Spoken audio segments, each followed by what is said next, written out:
پیارے بچوں، ایک دفعہ کا ذکر ہے کہ علی ایک چھوٹے سے گاؤں میں رہتا تھا۔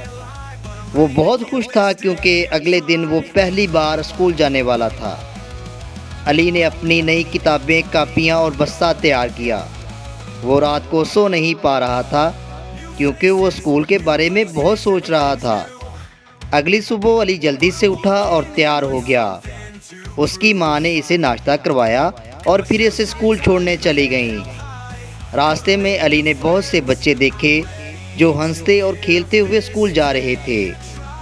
جب علی اسکول پہنچا تو اس کا دل تیز تیز دھڑک رہا تھا، لیکن جب اس نے دوسرے بچوں کو دیکھا تو اس کا خوف کم ہو گیا۔ سب بچے علی کی طرح نئے تھے۔ سب نے مسکرا کر علی کو سلام کیا۔ علی کو اسکول میں بہت مزہ آیا۔ وہاں اس نے نئے دوست بنائے اور نئے کھیل کھیلے۔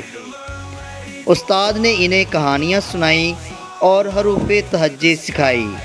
علی کو اسکول میں بہت کچھ سیکھنے کا موقع ملا۔ دوپہر کے بعد جب اسکول ختم ہوا تو علی اپنی ماں کے ساتھ خوش گھر لوٹ آیا۔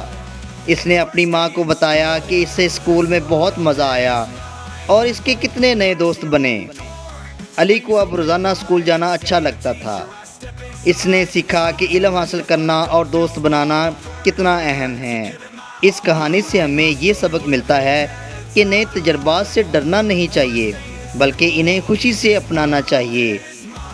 میری کہانی پسند آئے تو میرے چینل کو سبسکرائب کریں اور بیل آئیکن پر کلک کریں تاکہ ہر نئی آنے والی ویڈیو آپ تک پہنچ سکے۔ بہت شکریہ۔